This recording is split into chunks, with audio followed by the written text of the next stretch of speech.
ओम नमः शिवाय। हर हर महादेव। और मासिस माह के कृष्ण पक्ष की एकादशी तिथि और शनिवार है। इस एकादशी को उत्पन्ना एकादशी के नाम से जाना जाता है। मार्गशीर्ष माह के कृष्ण पक्ष में आने वाली एकादशी तिथि को भगवान श्री हरि विष्णु के शरीर से एकादशी देवी उत्पन्न हुई थी। यह एकादशी व्रत की उत्पत्ति का प्रतीक है, इसलिए इसे सभी व्रतों का मूल माना जाता है।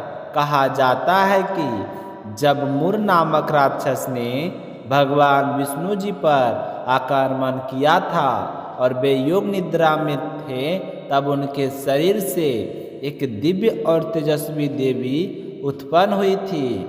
इस देवी ने मूल राक्षस का वध करके सृष्टि की रक्षा की थी। तभी भगवान श्री हरि विष्णु ने इस देवी को वरदान दिया था कि आपके मेरे शरीर से उत्पन्न हुई और मार्गशीर्ष महीने के कृष्ण पक्ष की एकादशी है, इसलिए इसका नाम एकादशी होगा। और इस एकादशी को उत्पन्ना एकादशी के नाम से जाना जाएगा। इस एकादशी को जो भी व्यक्ति व्रत रखकर मेरी पूजा के साथ साथ तुम्हारी भी पूजा करेगा, उसके सारे पाप ताप नष्ट हो जाएंगे और अपने जीवन के समस्त सुखों का भोग करता हुआ अंत में मोक्ष धाम को जाएगा। कहते हैं कि तभी से इस तिथि को एकादशी व्रत का आरंभ हुआ था। तो उत्पन्ना एकादशी का व्रत रखने वाले सारे विष्णु भक्त को उत्पन्ना एकादशी की हार्दिक शुभकामनाएं। अब शुभारंभ करते हैं आज की कथा। हमेशा की तरह सबसे पहले सुनेंगे एक छोटी सी कहानी गणेश जी भगवान की। बोलिए गणेश गजानंद की जय हो। एक समय की बात है, श्री गणेश जी भगवान गंगा किनारे तपस्या कर रहे थे। इसी समय तुलसी ने विवाह की इच्छा से तीर्थ यात्रा पर प्रस्थान किया। तब देवी तुलसी सारे तीर्थ स्थलों का भ्रमण करते हुए उसी गंगा तट पर पहुंच गई जहां भगवान श्री गणेश तपस्या में लीन थे। गंगा तट पर देवी तुलसी ने देखा कि गणेश जी का भगवान तपस्या कर रहे हैं। तो उस समय गणेश जी रंतजली सिंहासन पर विराजमान थे। उनके समस्त अंगों पर चंदन लगा हुआ था।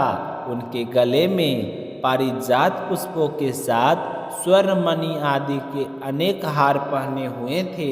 उनके कमर में अत्यंत कोमल रेशम का पीताम्बर लिपटा हुआ था। तो तुलसी श्री गणेश को देखकर इस रूप पर मोहित हो गई कि उसके मन में गणेश जी से विवाह करने की इच्छा जागृत हो गई। तो तुलसी ने विवाह की इच्छा से गणेश जी का ध्यान भंग कर दिया। तो गणेश जी ने तुलसी से कहा कि तपस्या भंग करना अशुभ होता है और तुमने मेरी तपस्या भंग की है, क्योंकि तो तुलसी कहने लगी कि मैं तुमसे विवाह करना चाहती हूँ।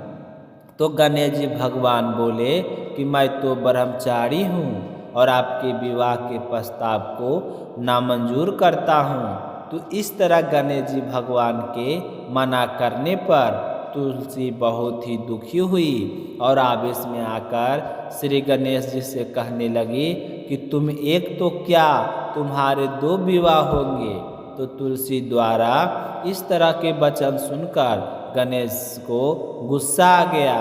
तो गणेश जी भगवान क्रोधित होकर कहने लगे कि तुलसी, तुम्हारा विवाह भी एक असुर से होगा। एक राक्षस की पत्नी होने का श्राप सुनकर तुलसी ने श्री गणेश से माफ़ी मांगी। तब गणेश जी भगवान ने तुलसी से कहा कि तुम्हारा विवाह शंखचूर नामक राक्षस से होगा, किंतु फिर भी तुम भगवान विष्णु और श्री कृष्ण को प्रिय होने के साथ साथ कलयुग में जागत के लिए जीवन और मोक्ष देने वाली होगी। पर मेरी पूजा में तुलसी चढ़ाना अशुभ होगा। तभी से कहा जाता है कि भगवान श्री गणेश की पूजा में तुलसी वर्जित है। अब अपने सुनते हैं एकादशी व्रत कथा। एक बार नैमिषारण्य तीर्थ में सनका दी 88,000 व्रत कथा ऋषियों तो से सूत जी ने पूछा कि हे सूत जी महाराज, हमें आप एकादशी व्रत के बारे में बतलाइए। एकादशी का व्रत कैसे किया जाता है और इस दिन कौन से भगवान की पूजा की जाती है। इस व्रत को करने से कौन से पुण्य फलों की प्राप्ति होती है। तो ऋषियों की बात सुनकर सूत जी कहने लगे कि हे ऋषियों, तुम्हारे जानने की जिज्ञासा को देखकर मैं बहुत ही खुश हुआ हूँ। आज मैं तुम्हें इस व्रत का सारा वृत्तांत और उत्पत्ति के बारे में बतलाता हूँ, जो भगवान श्री कृष्ण ने अपना भक्त धर्मराज युधिष्ठिर को बताए थे, वही मैं तुम्हें बताने वाला हूँ। आप सभी एकाग्र होकर सुनना। एक समय की बात है, युधिष्ठिर ने पूछा कि हे मधुसूदन, एकादशी का व्रत किस विधि से किया जाता है और इस व्रत को करने से कौन से फलों की प्राप्ति होती है और इस दिन कौन से भगवान की पूजा की जाती है, आप मुझे विस्तार पूर्वक बताइए। तो धर्मराज युधिष्ठिर का वचन सुनकर भगवान श्री कृष्ण कहने लगे कि हे धर्मराज, मैं तुमसे एकादशी व्रत का महात्म्य कहता हूँ, तुम ध्यान पूर्वक सुनना। सर्वप्रथम हेमंत ऋतु में मार्गशीर्ष कृष्ण एकादशी के से इस व्रत को शुरू किया जाता है। इस व्रत को करने के लिए 10वीं तिथि को संध्या काल से पहले भोजन कर ले और फिर अपनी इच्छा तरह से दत्वन करे, ताकि अन्न का अंश मुंह से ना रह जाए। उसके 10वीं की रात्रि को भोजन ना करे, ना ही अधिक बातचीत करनी चाहिए और भगवान श्री हरि विष्णु का स्मरण करते हुए ब्रह्मचार्य का पालन करते हुए सो जाना चाहिए। और फिर दूसरे दिन एकादशी को 4 बजे उठकर सबसे पहले व्रत का संकल्प करना चाहिए। इसके बाद शौच आदि से निर्वृत्त होकर शुद्ध जल से स्नान करना चाहिए। स्नान करने में थोड़ा सा गंगा जल मिला ले और स्नान करने के बाद साफ धुले हुए वस्त्र धारण करने चाहिए। उसके बाद धूप दीप निवेद आदि 16 चीज़ों से भगवान श्री हरि का पूजन करना चाहिए। ध्यान रखें, इस दिन भगवान को अन्न का भोग ना लगाएं और जो भी भोग आप भगवान को अर्पित कर रहे हैं उसमें तुलसी 10 दल अवश्य शामिल करें। फिर एकादशी की कथा सुने। कथा सुनने के बाद भगवान श्री हरि विष्णु के मंत्रों का जाप करना चाहिए। उसके बाद अपने मंगल जीवन की कामना करते हुए सूर्य देव को अर्घ्य देना चाहिए।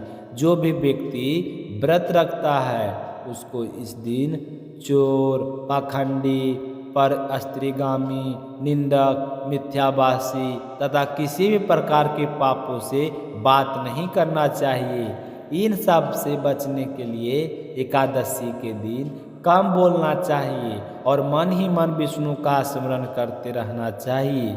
और फिर शाम को तुलसी के समक्ष घी का दीपक जलाएं और रात्रि होने पर सोना नहीं चाहिए। सारी रात्रि भजन कीर्तन करते हुए व्यतीत करने चाहिए। जो भी कुछ पहले जाने अनजाने में पाप हो गए हो उसे भगवान से क्षमा मांगनी चाहिए। और फिर दूसरे दिन द्वादशी को एकादशी व्रत का पारण करना चाहिए। तो पारण करने से पहले सुबह जल्दी उठकर स्नान करें। उसके बाद भगवान श्री हरि विष्णु, लक्ष्मी जी और तुलसी माता की पूजा अर्चना करनी चाहिए। फिर भगवान की पवित्र कथा सुनकर सबसे पहले सुपात्र ब्राह्मण को भोजन कराना चाहिए। जितना आपका समर्थ है उसी के अनुसार दान दक्षिणा देकर भगवान से आशीर्वाद लेना चाहिए और प्रंचित मन से उसे विदा करना चाहिए। उसके बाद विष्णु जी से पूजा पाठ और व्रत में हुई भूल चूक के लिए क्षमा मांगकर अपने व्रत का पालन करना चाहिए। जो भी मनुष्य इस विधि के अनुसार एकादशी का व्रत करते हैं उनको शंखों द्वारा तीर्थ में स्नान करके भगवान के दर्शन करने से जो पुण्य फल प्राप्त होता है वह एकादशी व्रत के 16वां भाग के भी सभी समान होता है।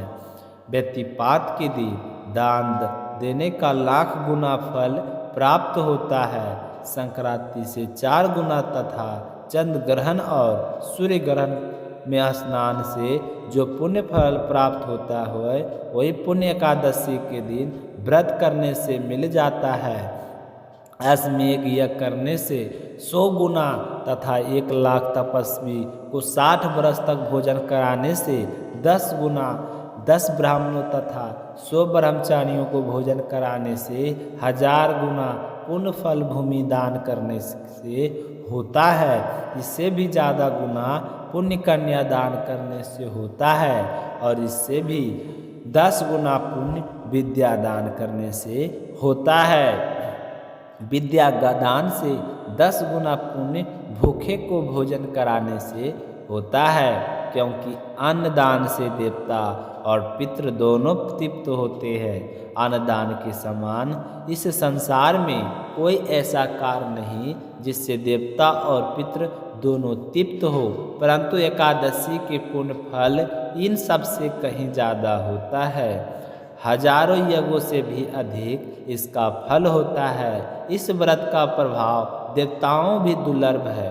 जो दिन भर व्रत रखकर शाम को व्रत का पारण करते हैं उसे अपने व्रत का आधा पुण्य फल प्राप्त होता है, किंतु जो मनुष्य निर्जल व्रत रखता है उसके पुण्य फल का महात्म्य तो देवता भी वर्णन नहीं कर सकते। तो यह सुनकर धर्मराज युधिष्ठिर ने कहने लगे कि हे भगवान, आपने हजारों यज्ञ और लाख गौदान को भी एकादशी व्रत के बराबर नहीं बताया। यह तिथि इतनी फलदायी क्यों है? सब तिथियों में इतनी उत्तम कैसे हुई? तो यह जानने के लिए कल के वीडियो में आप लोग इस अगला सर्ग जरूर सुने। कल के वीडियो में हम आप लोगों के भक्तों को इसका आगे का कथा का अध्याय का वर्णन करूंगा। तो आप सभी इसी तरह चैनल पर बने रहें और चैनल को आगे बढ़ाइए और शिला भक्ति स्टोरी परिवार को आगे बढ़ाइए। मिलते हैं कल के अगले अध्याय के साथ। तब तक चैनल को सब्सक्राइब जरूर कर लीजिए और कमेंट में ओम नमो भगवते वासुदेवाय मंत्र का जाप करते हुए कमेंट में मंत्र को जरूर लिखें। जय श्री कृष्णा। राधे राधे।